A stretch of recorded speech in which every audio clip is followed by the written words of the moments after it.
Well, the last time we had our next guest on, he was here to cook for us, and he mentioned that he had a rooftop garden on top of the restaurant where he works.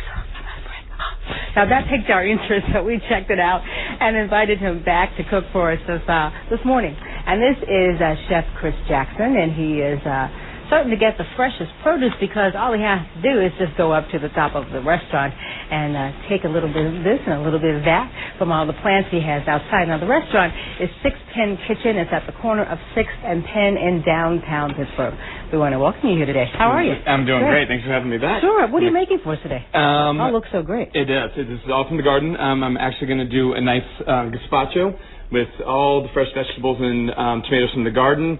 We're going to do a little bit of a pesto as a garnish, and then I'm going to show a little variation. I'm going to do a little gazpacho shrimp shooters and a little pesto chicken salad, kind of a garden party theme, something that you could do at home if you go to the farmer's market or if you grow fresh things in your own garden. So what I want to do today was, again, just showcase the stuff we have in the garden. What we have, I'm growing heirloom tomatoes. So we have 15 different types of tomatoes. You can see all the wonderful colors. So we're going to get a lot of nice different variances with sweet, a little bit of tart. We have some striped Romans. We have some transparent tomatoes. Really easy dish. Gazpacho, I think people love all the time. It's a nice little summery dish. It's really easy to make. We're going to put the tomatoes right into a blender. Okay. What we're going to do is then take a little bit of cucumber. I'm actually growing Seacom cucumbers in the garden. This is I can't believe you have all that on top. I know, a crossbreed between a melon and a cucumber. So it's actually going to give a little bit of the sweetness in this dish. So what we have is some nice cucumber, tomato, a little bell pepper. These are these purple bell peppers. They're a California pepper. I've never seen a purple bell pepper. Oh, they're so great, and they're really sweet. They have them in the grocery store? I've seen a chocolate bell pepper. Garden. Yeah. I kind of wanted to go for the nice exotic things that you couldn't really get elsewhere, so we can kind of showcase it at the restaurant. A little fresh tomato juice just to kind of thin out your soup here. And actually, the classic dish uses bread.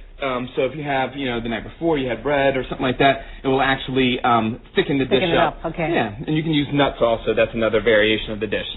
So what we have is a little bit of some sweet onion. Actually, Pennsylvania grows a Pennsylvania sweet onion, kind of like a Vidalia onion. Okay. So it gives a nice little flavor to this.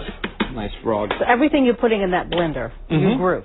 I grew, minus the garlic. Okay. Haven't quite got the onions yet on the roof, but hopefully next year. Okay. But everything else that you see, I grew minus some of the little things. So we're just going to put a little bit of lemon juice for acidity in there. And let's put some fresh pepper. Some nice little sea salt in here. Nice little flavor. Sherry vinegar, I love. I use it cooking all the time. It just brings out the flavors and all the ingredients you're using along with everything else. And then a nice little good dollop of olive oil. Get some of that nice flavor in there. And some smoked paprika. I think it gives kind of a nice little body to the dish. Okay. So we're going to just literally bring that right up just for about a minute or two. We want a little bit of the texture to the dish. We want to then just really quick check for seasoning. Good. And good. It's wonderful. Okay. So of course it is. You made it, right?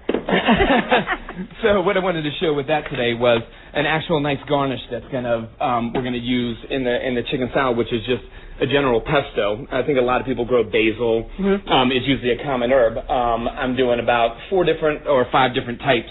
I'm doing some nice spicy basils, cinnamon basils, lemon basils, stuff like that.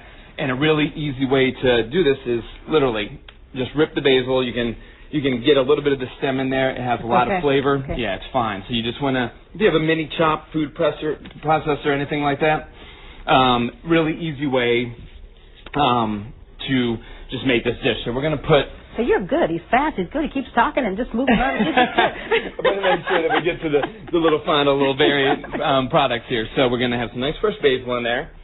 And we'll take Pecorino Romano. You can use Parmesan. I prefer this just because I think it's a little earthier, has a little bit of that natural salt, so we don't have to do as much salt in the dish. So we have that in there. And classically, pestos have pine nuts. Okay. You can use any type of nut. I'm an almond fan, so all right. I'm actually using some nice little toasted almonds here, some shaved, nice fresh garlic, and we are going to just do the olive oil again, and we're going to,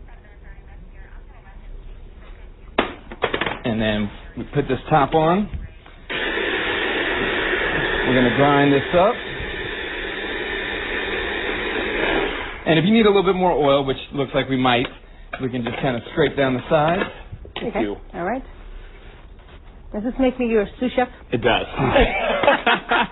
Hopefully my sous chef doesn't get worried. You're quite a good assistant here. So we're going to grind that up here. And then you want that nice little chunky consistency. And then what we can do here is just a nice little chilled bowl. And I had some gazpacho made. What's really nice is letting it sit for at least a couple hours, because the flavors are going to need to develop, because they're all raw, and we really want the olive oil and the lemon juice and everything to kind of develop in this dish. So I'm going to pour that in there, and then what we can do, and I think what adds to this dish is that just really nice, sharp, basil flavor that's going to go. So we can just garnish this with a little bit of this pesto right here.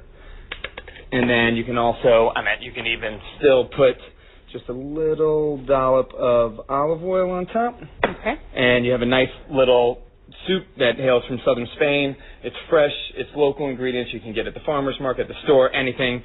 It's quick. It's all easy, and we're showcasing. It's quick when you do it. And we're showcasing. See, if you have your sous chef do your prep for you ahead of time. Does that mean I'm fired now? And then, you can get your spouse or someone to do it all for you, and then you can go in and then show off in the kitchen and just put it all in the blender. You know there's no spouse. You had to bring that up, didn't you? You had to. We're going to take a break and come right back, and I'm going to taste everything you made. All right? We'll be right back.